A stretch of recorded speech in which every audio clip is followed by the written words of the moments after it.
It's the early 19th century. In India's northeastern states, more than 400 women a year are burned alive on the funeral pyres of their dead husbands. This Hindu ritual is known as sati, and for years it's been tolerated by the country's British rulers. But no longer. In 1829, the British decide it has to stop. When some Hindus protest to a British general, he says to them, "You say it is your custom to burn widows. Very well. We also have a custom that when a man burns a woman alive, we tie a rope around his neck and hang him. You follow your custom, and then we shall follow ours."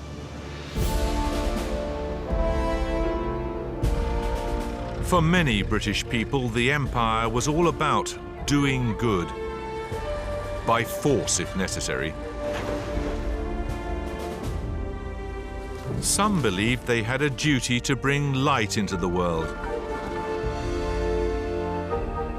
Others that they had a right to rule it.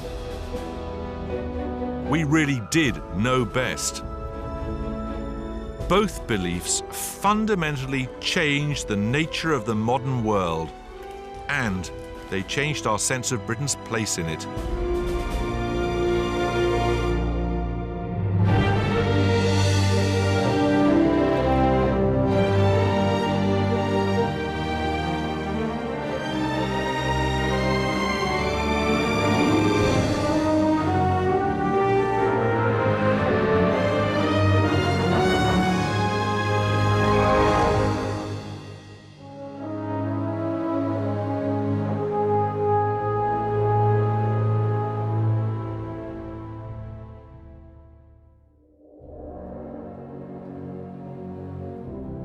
In the second half of the 19th century, the British Empire reached from Canada in the west to Australia in the east. The last phase of expansion was about to begin, and many of these empire builders believed their work was ordained by God.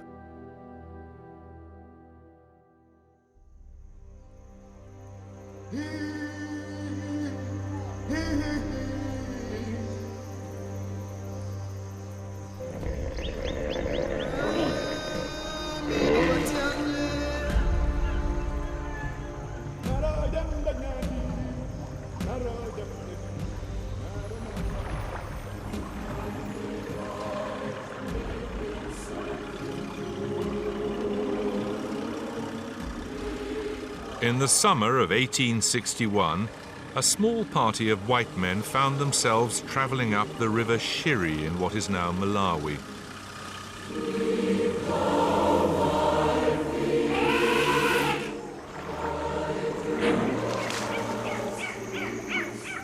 To Europeans at that time, Africa was simply the Dark Continent, a place of ignorance and superstition. They had come here to change that. The men sang hymns as they travelled. Lead, Kindly Light was a particular favourite. Their leader was already a legend in Britain, a man who had come to embody the Victorian purpose in Africa. His name was David Livingstone, a dour, fanatically determined lowland Scot. He was the first white man to have crossed the continent of Africa. He'd come here as a missionary to save African souls for Christ, but what he found appalled him. Britain had abolished slavery in the empire decades before. But Livingstone found Africans still being captured and sold to Arab and Portuguese slavers all over East Africa.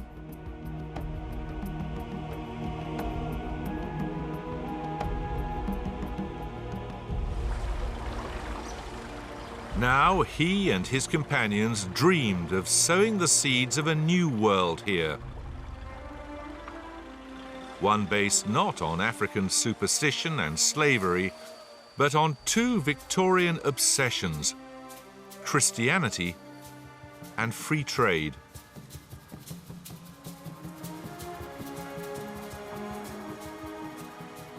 This river would become God's highway into the heart of Africa.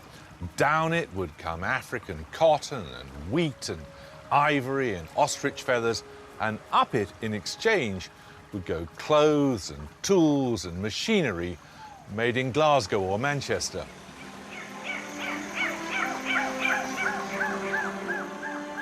Livingstone had a slogan for it: Christianity and commerce.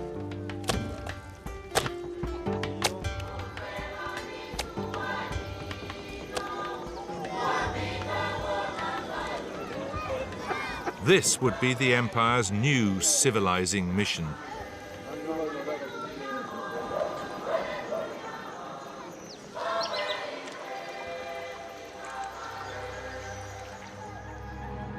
Bible in hand, he was going to unlock the dark continent. Such was the dream. The reality was different. The place chosen by Livingstone to build his mission turned out to be hostile and dangerous, a malarial death trap. Perfect. Thank you very much. Welcome. Thank you. One by one, Livingstone's followers succumbed to hunger and disease.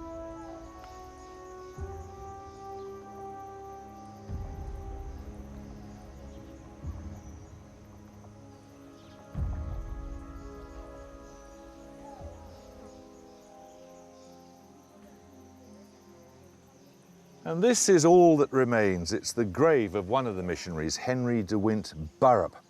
His name's even misspelt on his tombstone, poor chap. He died of exhaustion and diarrhea in February 1862. An eyewitness said that he had shrunk to half his normal size and had turned a horrible shade of yellow. One of his last acts had been to write a letter to the rowing clubs of Oxford and Cambridge asking them to raise money to buy a steamer to go up the Shiri River to stop slavery.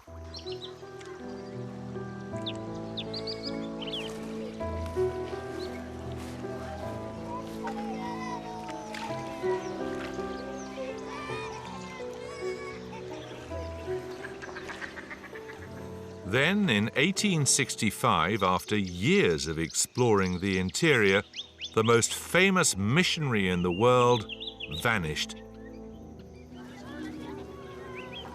Nothing was heard from him for an entire 3 years. It was a worldwide mystery. The New York Herald sent a journalist, Henry Morton Stanley, to Africa. Find Livingstone were his orders, by any means necessary.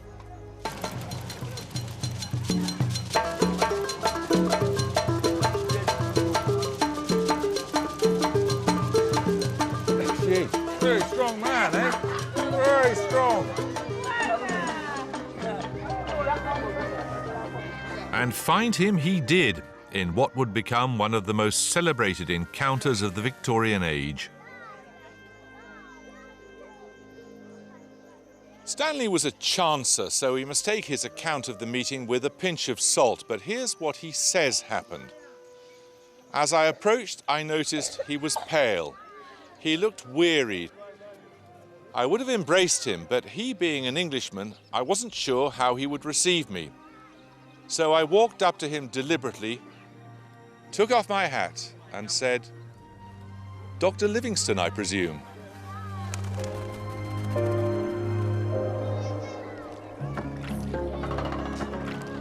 But Livingstone was still in the grip of a passion to explore. For almost 2 years, he drove himself on, sick with cholera and dysentery. He'd even extracted his own teeth. He died in Africa. He was alone, thousands of miles from home. They found him in his hut, kneeling, it was said, in prayer.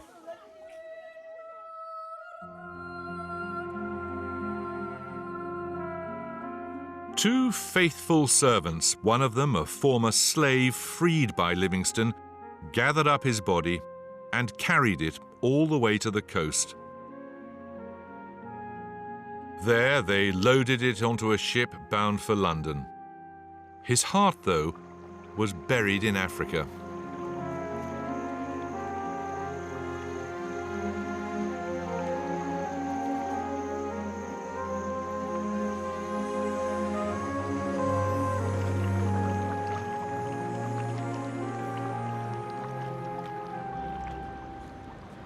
On the 18th of February 1874, a great outpouring of grief gripped London. The mourners stood on the streets, thousands strong, many of them weeping to watch the body of David Livingstone pass by. His funeral would be held at the resting place of Britain's elect, Westminster Abbey. This was no ordinary mortal they were burying.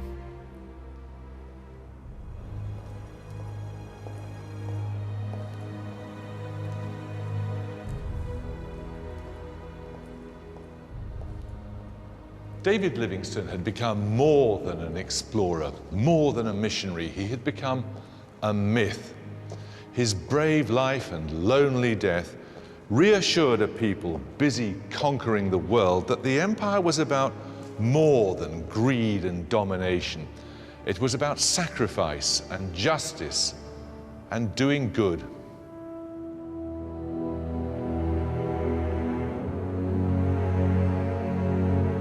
All around the abbey were elaborate monuments to the great conquerors of empire.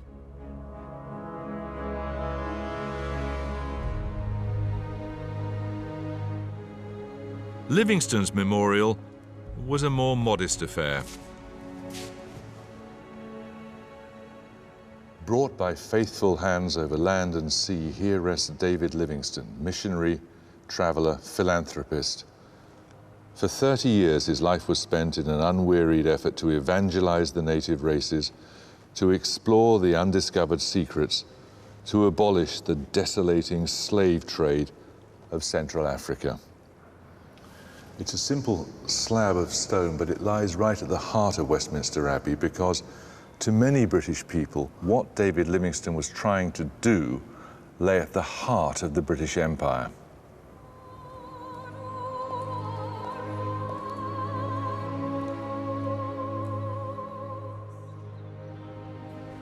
The tears of the nation had hardly dried when Livingstone's diaries were published, heavily edited to remove evidence of his frequent failures. In his entire life, he's said to have made only a single convert. But the diaries would help him become almost a patron saint of empire.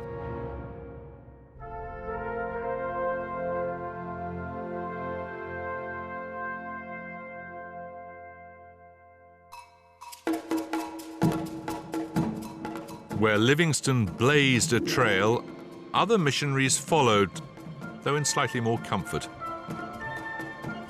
Well into the 20th century, thousands of them set out across the empire to bring Christianity to the heathen. They often brought with them education and modern medicine. When Africans came to demand freedom from their colonial masters, they dismissed much of this foreign do-gooding as destroying native culture.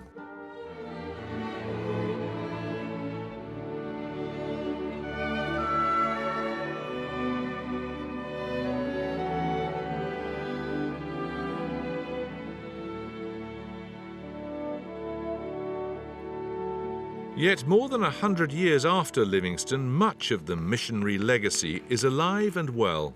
Very good. Class said management. Management. Again. Management. Again. Management. As I am here, I'm managing this class. Everybody is fine because I'm here. I am managing the class. Today, the work started by Church of Scotland missionaries has, as all over Africa, become a local African activity.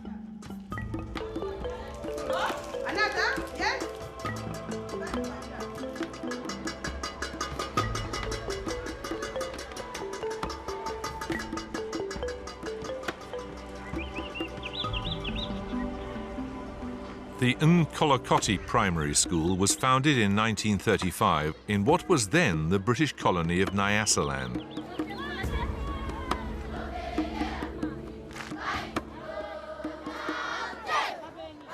The school now has almost 8,000 pupils. Some walk for hours to get here. Such is the demand, they have to be taught in shifts.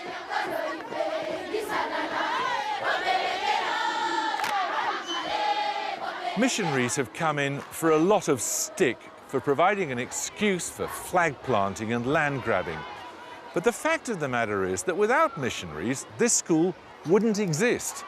And so 8,000 children would get no education, and come to that, no breakfast either.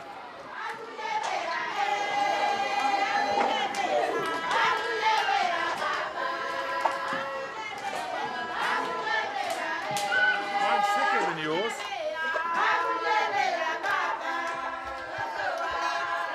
Today, the school is funded by the Malawi government, although the porridge comes courtesy of a Scottish charity.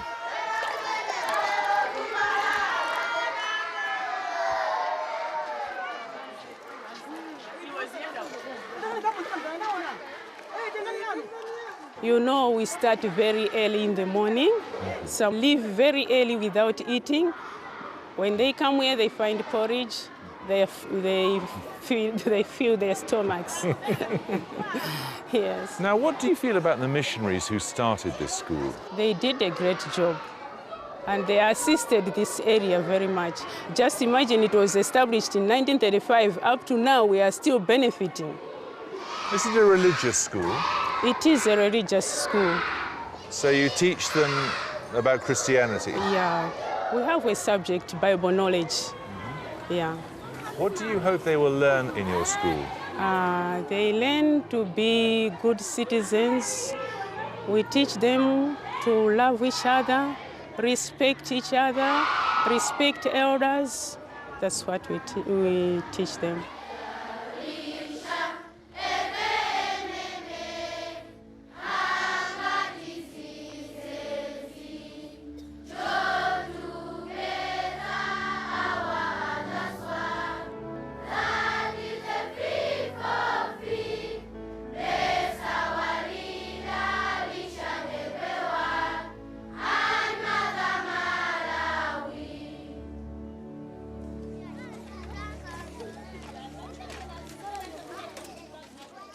David Livingstone's vision of Christianity and commerce was in a sense fulfilled.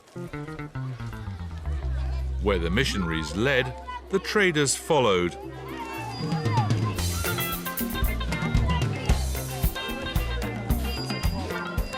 They came to grow coffee or tobacco or cotton.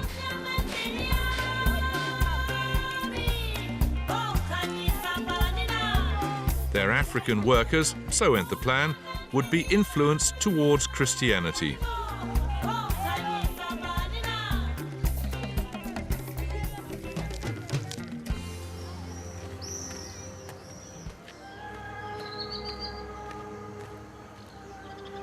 This was the headquarters of the African Lakes Company, set up in 1882 to trade in ivory and cotton.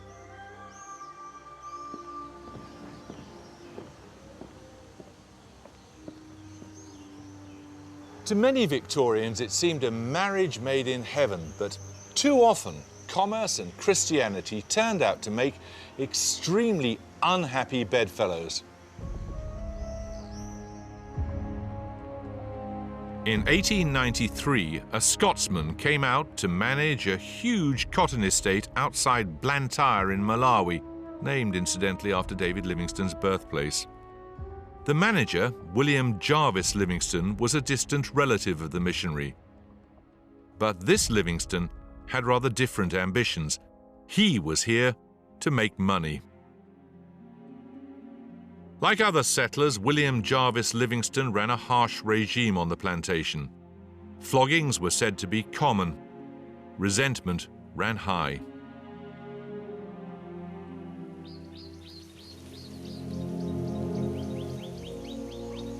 But then one man decided he wasn't going to take it anymore.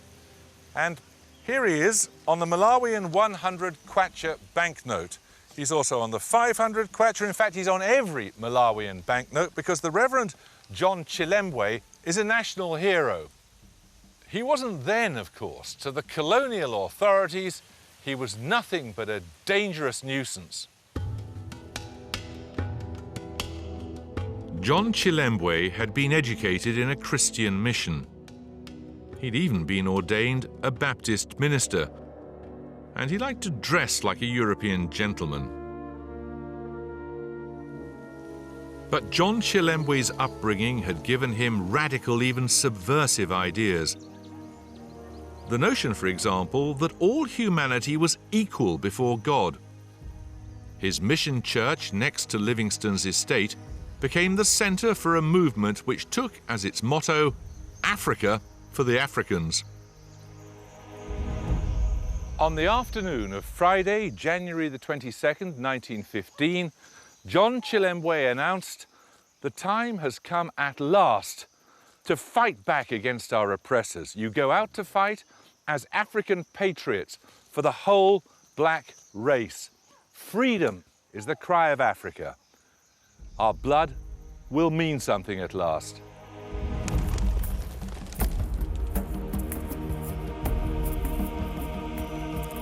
Chilembwe hoped to unleash a new kind of race war. Black Christians against white settlers. One of his chosen victims was his neighbour, William Jarvis Livingstone. What was your grandfather growing here? He was growing tobacco, coffee, cotton, rubber. Deirdre Livingstone is the granddaughter of William Jarvis Livingstone. What was this room? This was my grandparents' bedroom, and this was where they were slept. The bed was just about there, and they would go out on the veranda and have all their parties next door in the dining room.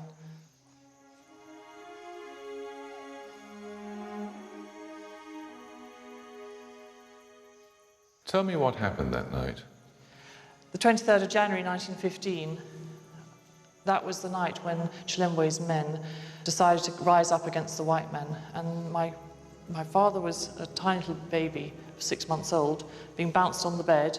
And my grandmother was actually in the bath having her evening bath. It was about 9 o'clock. So it was a completely normal family scene, at night. And then suddenly armed men with spears, the natives came in and rushed into this room.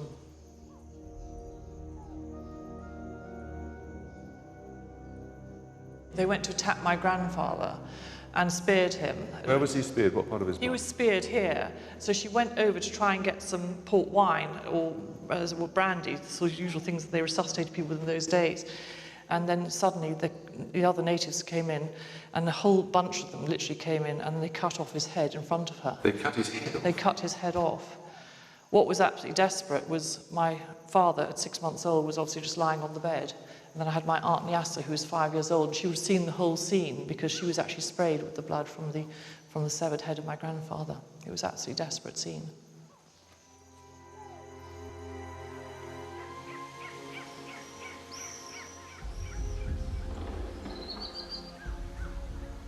On the Sunday morning, John Chilembwe preached a sermon in his church. He told a packed congregation that better times were ahead. The kingdom of God is at hand, he said. You will hear the bugles sounding. Beside him in the pulpit as proof was the head of William Jarvis Livingstone. The revenge of the British authorities was, as so often, swift and merciless.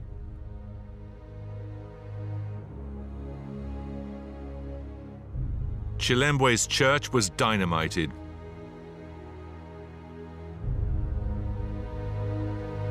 As for Chilembwe himself, he was hunted down, shot, and buried in an unmarked grave.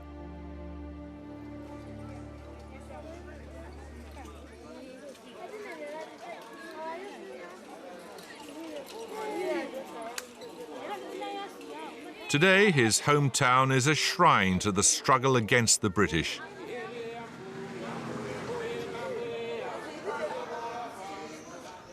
But his missionary message still rings out from his rebuilt church.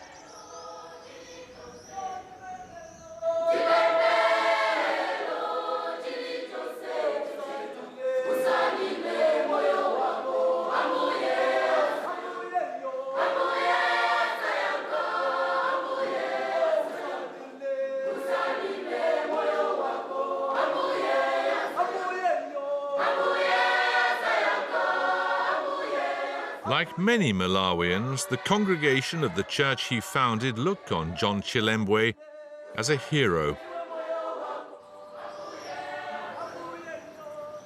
John Chilembwe wanted to establish a church with African origin, but yet with a Western education. But to kill someone, to cut their head off, this is not the sort of behaviour you expect from a religious minister, is it? It is a terrible thing. But when you look at the killing side, we also look at the other side. What did it do for him to kill? Because there's a cause to everything.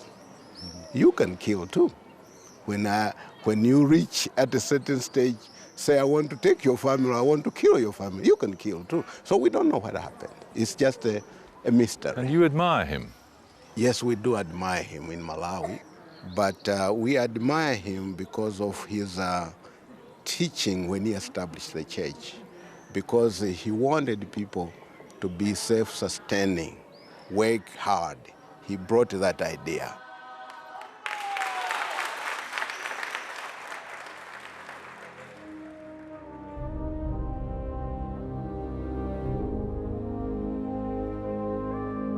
The march of the white race led by Britain across the globe in the late 19th century was astonishing to behold. So astonishing that people began to search for explanations. An idea took hold among some people that this must be a scientifically predetermined destiny.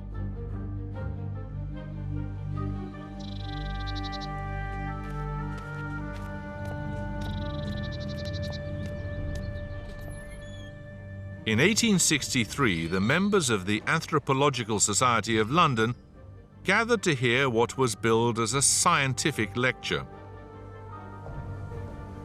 It was a momentous and, as it turned out, hugely controversial occasion. The speaker was the president and founder of the association, Dr. James Hunt. The title of his paper was "The Negro's Place in Nature." I propose to discuss the physical and mental characteristics of the Negro, with a view to determining not only his position in nature, but also the station he should occupy. I shall also dwell on the analogies between the Negro and the anthropoid apes.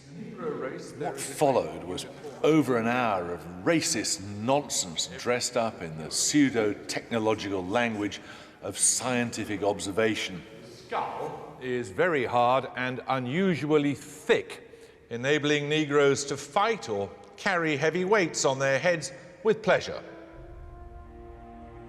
There were hisses and boos from the audience. Some considered he was justifying slavery, which the British were proud of having abolished. But his ideas struck a chord among more fanatical empire builders. Because the empire had been such a huge success story, they began to talk about how they had, and this phrase was pretty widely used, a genius for empire. But what was this genius? It got muddled up with Charles Darwin's ideas about evolution. The champions of empire argued that the British had evolved naturally to rule over others, so that they were now, in fact, a superior race.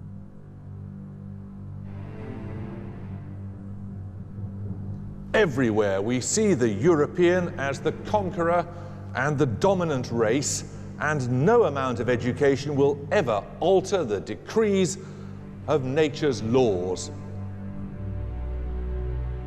David Livingstone had preached that colonizers had a duty to help the unfortunate. But what was the difference between unfortunate and inferior?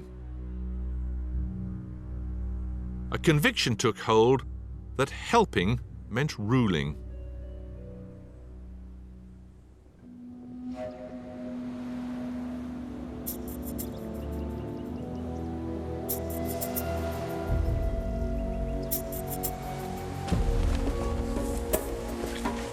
One man who felt this new aggressive sense of mission more keenly than any other came to southern Africa in 1871.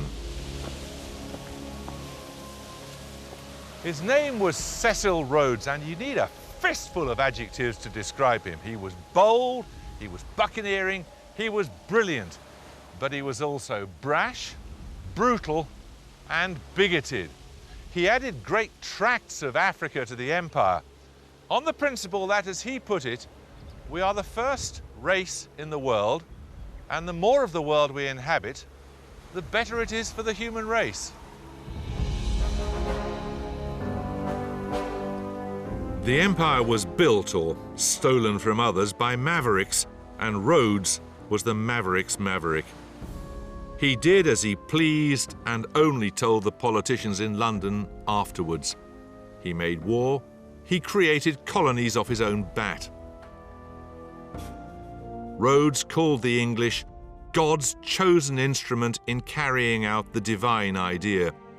It could almost have been David Livingstone talking.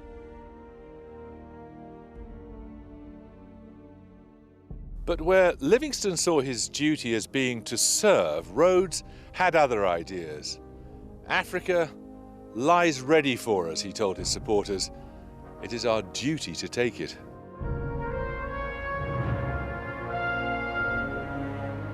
Livingstone's treasure was in heaven. Rhodes's was on earth, or under it.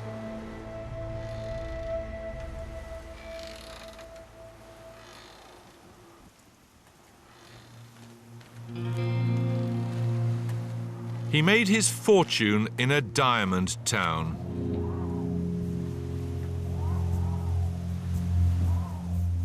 Today it's been recreated to give a flavour of what it was like in the 1880s. A place of high hopes and low living, where desperate men came to get rich or die trying. Then it was known simply as New Rush.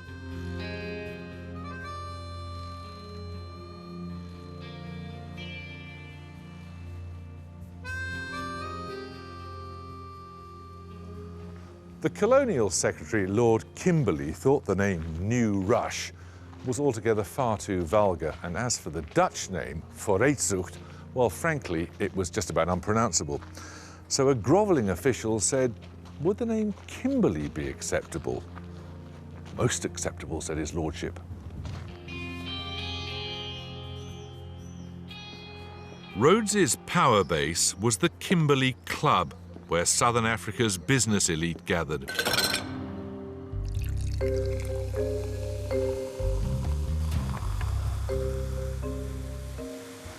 They said you could find the 5 richest men in Africa at this bar. But Rhodes was actually less interested in money than he was in power, and specifically in realizing what he called my idea.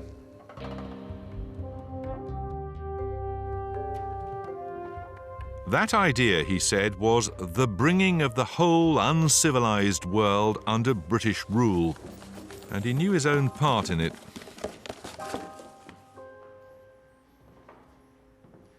Rhodes sketched out his dream on this very map. It is of British territory running right down the spine of Africa.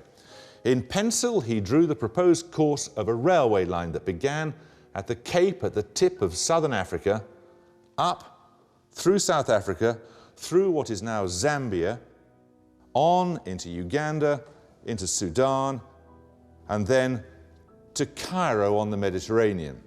He believed that this would create a territory fit for white men that will be bigger and more populous than the United States.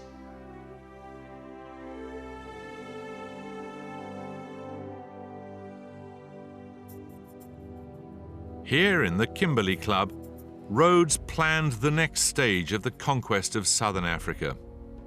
And he would be its leader, not as a soldier, but as a businessman. His irregular army of so-called pioneers was sent north in search of new territory. Take what you can, said the British Prime Minister Lord Salisbury, and ask me later.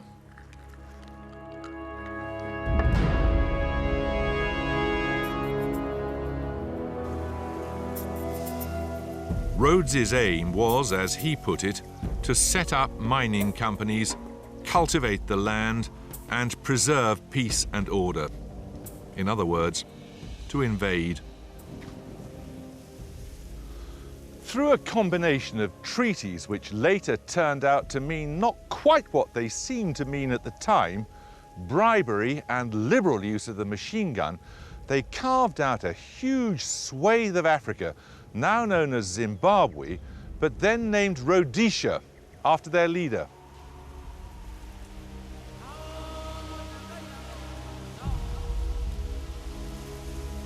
If ever there was a country founded on blood and greed, Rhodesia was it.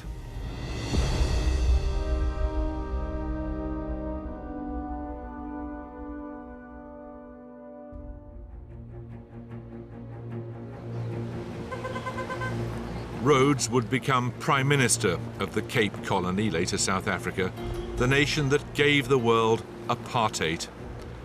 "These are my politics," he announced. "The native is to be denied the vote and treated as a child." This was what Rhodes's great dream, the duty of the white race to civilize the earth, came down to.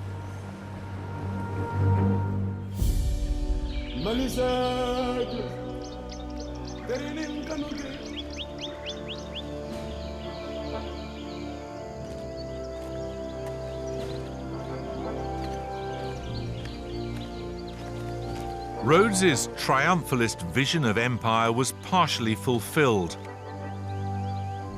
By the end of the 19th century, the lion's share of Africa belonged to Britain.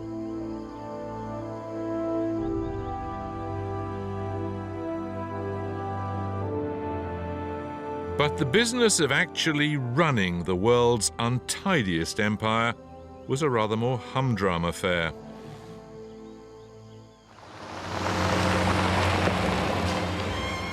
Well into the 20th century, huge areas were governed by handfuls of white men thrown in at the deep end and told to get on with it. A British district officer. For much of the year, he's on tour, visiting the remote villages of his district. His arrival at a village is a great occasion. Elders and councillors come down to the water's edge to meet him. For Mr. Todd, although only 24, rules over some 20,000 people with far greater authority than that wielded by any civil servant here at home.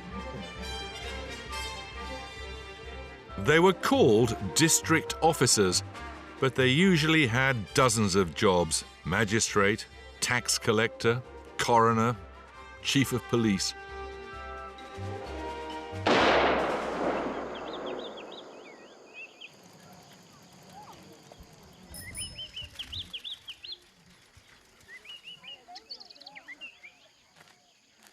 In the 1930s, the population of British Africa was reckoned at about 43 million. It was administered by a mere 1,200 officials. One of those officials, looking around and seeing how one young man with perhaps 6 native soldiers might be in charge of 100,000 people, remarked, "Britain's entire position rests upon bluff."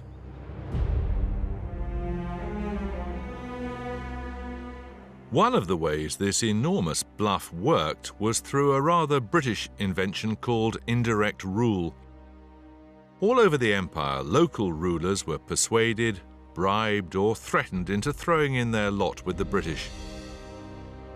The British pulled the strings from behind the scenes. And if there wasn't a ruler, they just invented one.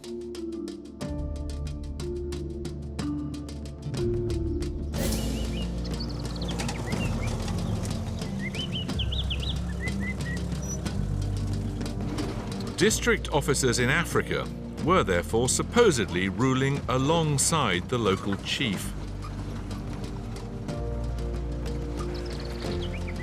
It could be a lonely job, but then you weren't supposed to hang around at home very much. You had to be out and about in the hills and farms and villages, sorting out trouble with a handful of locally recruited police officers.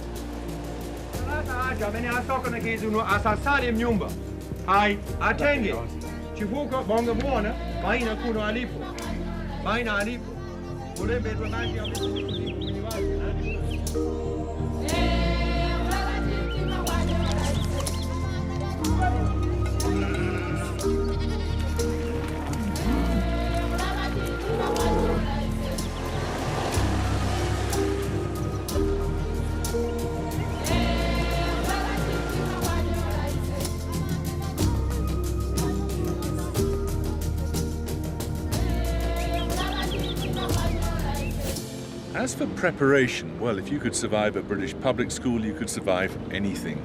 I was head of my house, recalled one young district officer. I was deputy head of school. I was captain of rugger. I was sergeant major in the officer training corps. So when eventually I found myself alone in the bush, I wasn't afraid in the slightest.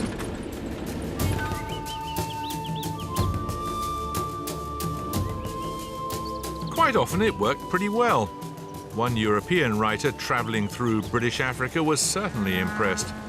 Never since the days of ancient Greece, he said, has the world been ruled by such sweet, just, boyish masters. Right, thank you, Cecil. Will you ask the defendant what he has to say about it, please, Lieutenant?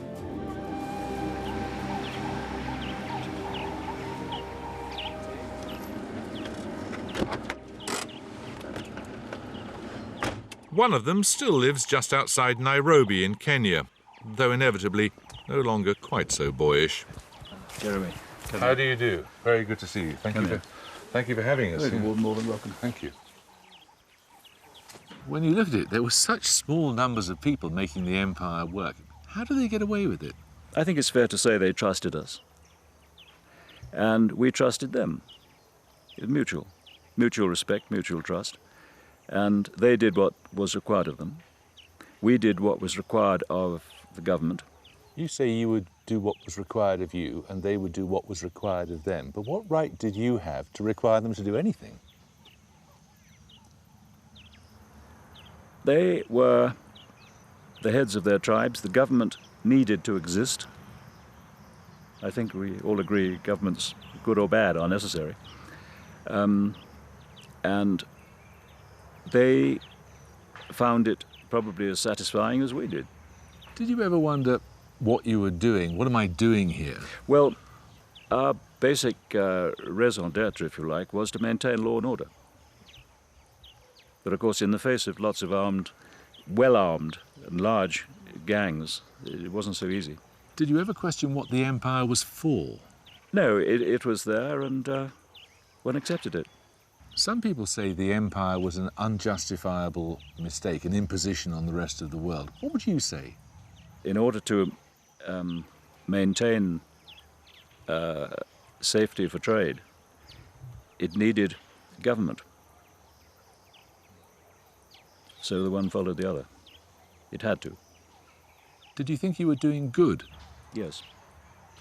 There was a great deal of satisfaction in getting advancement, schooling and public health centers.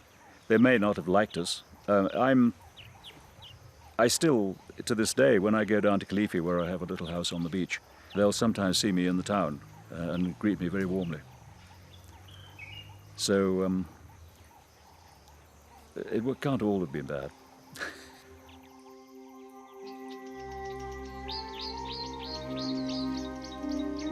But good or bad, by the middle of the 20th century, there was a new force abroad. The world had turned against the very idea of imperialism. Nowhere would the struggle for freedom be more bitter than in Kenya. It sparked a conflict that would shatter the empire's claims to moral authority.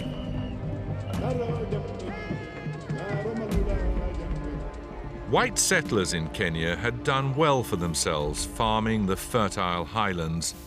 They developed the country. They felt they had a claim to it.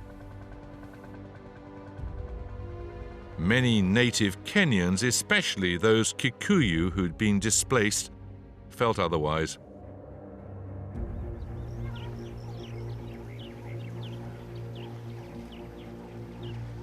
The issue was land.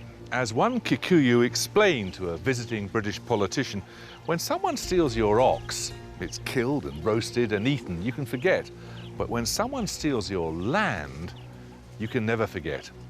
It's always there. It's lakes, it's streams. It's a bitter presence.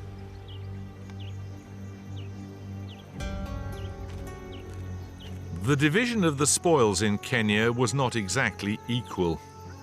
A mere 3,000 white farmers occupied 12,000 square miles of prime land. By contrast, over 1 million Kikuyu lived on just 2,000 square miles.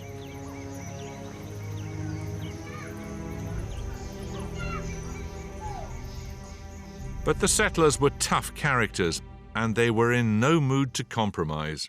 Are you afraid of what might happen to the settlers' position if the Africans move more towards self-government? No, I don't think so. We've always stood on our feet before. I think we can do it again.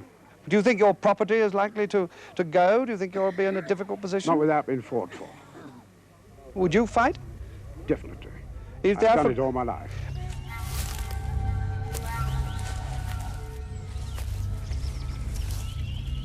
Soon came rumors of a secret Kikuyu resistance movement called Mau Mau. Their goal was freedom from British rule, and they were prepared to use terror to achieve it.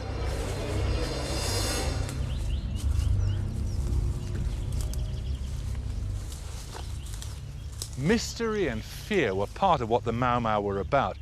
Deep in the forests of the Aberdare Mountains, they conducted initiation ceremonies in which naked young people drank goat's blood and swore to drive out the white invader. In European circles, these became known as orgies, in which babies were torn from their mother's womb and eaten alive. One colonial official even claimed to detect the horned shadow of the devil himself. This Mau Mau is a lawless and savage organization. Of course, the situation in Kenya is still full of danger. The stage was set for a violent showdown. Native Kenyan troops working for the British were drafted in to confront their own people. Some settlers decided to get out while they could.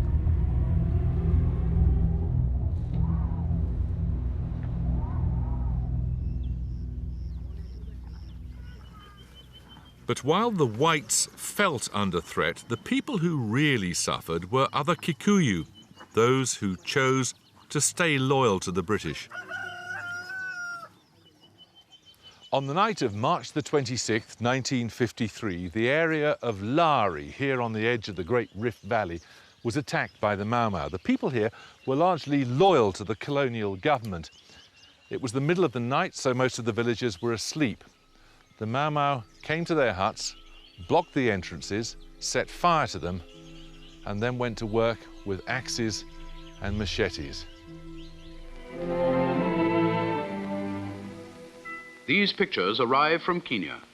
They show the charred remains of the village of Lari, only 30 miles from Nairobi, where over 120 loyal Kikuyu were massacred by Mau Mau terrorists. Men, women and children perished in a night of savagery almost beyond description. An entire village was turned into a smoldering funeral pyre.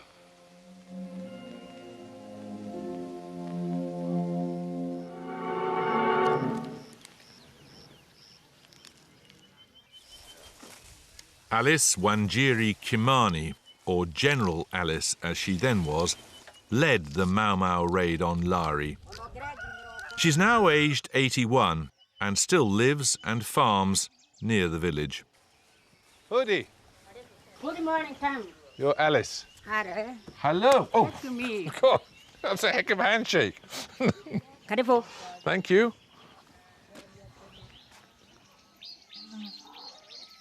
Hĩndĩ ĩyo ũtukũ ũcio ũrĩa wekĩkire wokire tũkĩgaywo o andũ ikundi ikundi. Hĩndĩ ĩrĩa twarĩkĩrie gũtharĩka kuo twatonya ithuĩ twakĩhitanirwo na andũ kũhũrana nao. Did you kill anybody? Thĩinĩ wa mbara ĩyo nĩ ũkĩũĩ andũ ndingĩkora atĩ kana ndĩhe mũndũ ndoragire no he mũndũ ndahutirie tondũ hatiakĩrĩ thayũ nĩ kũhũrana. Ĩĩ nĩ ndahũrire rithathi 12 ndĩcitonyereirie posti. Nĩ ndarathirwo haha ngĩrathwo haha kũgũrũ rithathi ĩkĩhĩtũkĩra ũguo ĩngĩ ĩkĩhĩtũkĩra haha ũguo ĩgĩthiĩ ĩno ĩkĩhĩtũkĩra haha ĩgĩthiĩ ũguo ĩkĩragũtonya ĩgĩtemwo. Was there no other way to get your freedom other than killing? Gũtirĩ njĩra ĩngĩ tũngĩagĩire tondũ tũtangĩahũranire na tuonanie twĩna bata na kwaga gwathwo hatirĩ ũndũ ũngĩ tũngĩekire na nĩkĩo gĩatũmire tũnyue muma. What do you think about the British now? Ũmũthĩ ũyũ njugaga tũrĩ a nyina ũmwe githĩ rĩu tũtirageithania nawe na wĩ mũthũngũ. Hĩndĩ ĩyo tũtingĩageithanirie tũtingĩagũranĩire na home guard na rĩu nĩ tũgũranĩire rĩu tũrĩ a nyina ũmwe. What do you think about the time that the British were here in Kenya as the colonial government?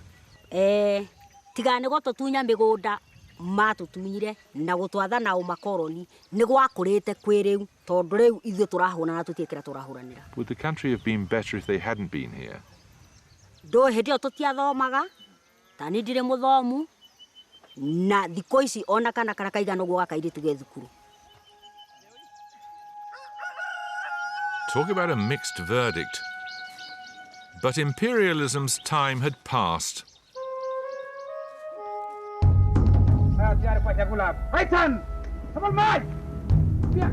The struggle for uhuru, freedom, grew more intense.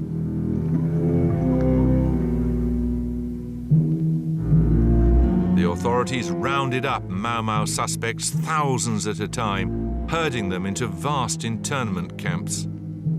Nearly 500 suspects were detained for questioning. Over 100 of them were identified by survivors as having taken part in the massacre. Will you ask her, Inspector, why she pointed this man out? He's the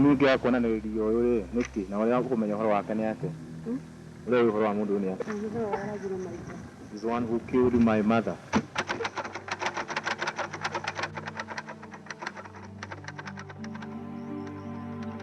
Imprisonment, torture, massacres. Somehow this temperate paradise had become a sort of hell.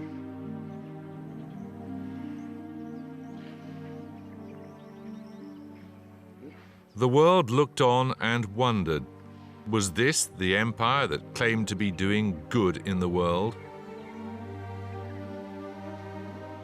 Britain was losing the stomach for empire and the ability to sustain it.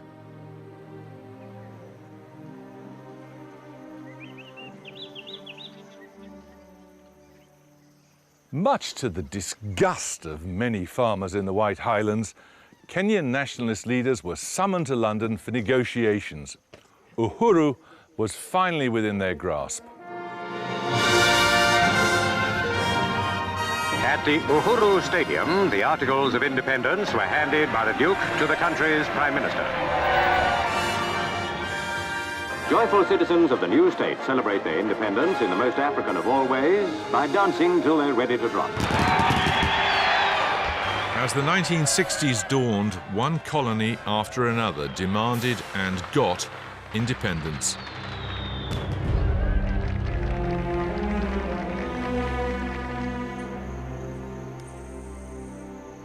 The sun had most definitely set on the empire. It had taken centuries to accumulate.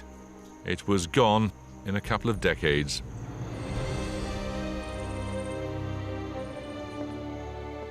The empire brought blood and tears and dispossession to millions of people, but it also brought roads and railways and education.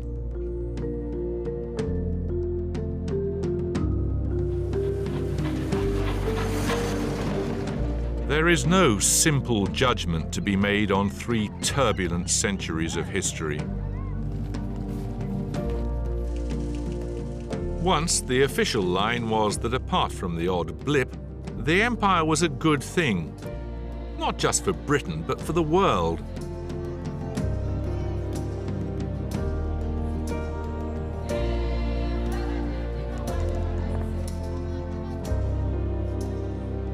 But the British grew ashamed of the empire and tried to wipe it from the national memory. The empire was certainly cruel, unjust, and unjustifiable if you were a slave on a plantation in the 18th century. But it was benign and humane if you were rescued from a slave ship by the Royal Navy in the 19th century.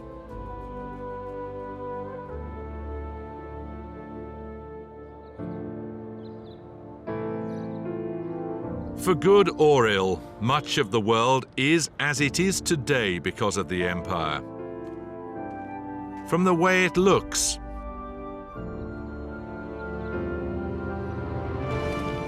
to the sports people play,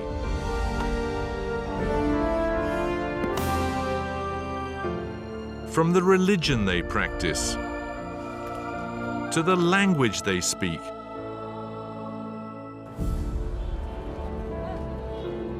it has changed the very genetic makeup of Britain. If only we can look at it clear-eyed, it can tell us a lot about who we are. It's a story that belongs to all of us.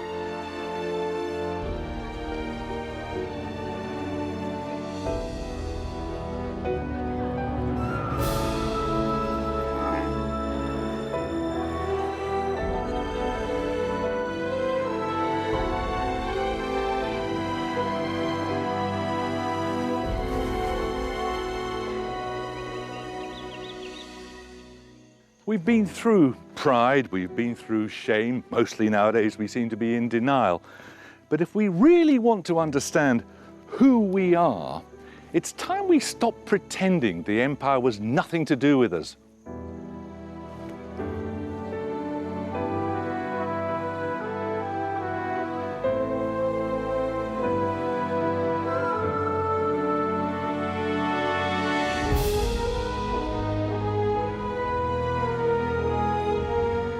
Tomorrow night, BBC Two on the spring offensive of the First World War, 100 Days to Victory at 8. And the compelling study of family power struggles, A Dangerous Dynasty, House of Assad, available now on BBC iPlayer.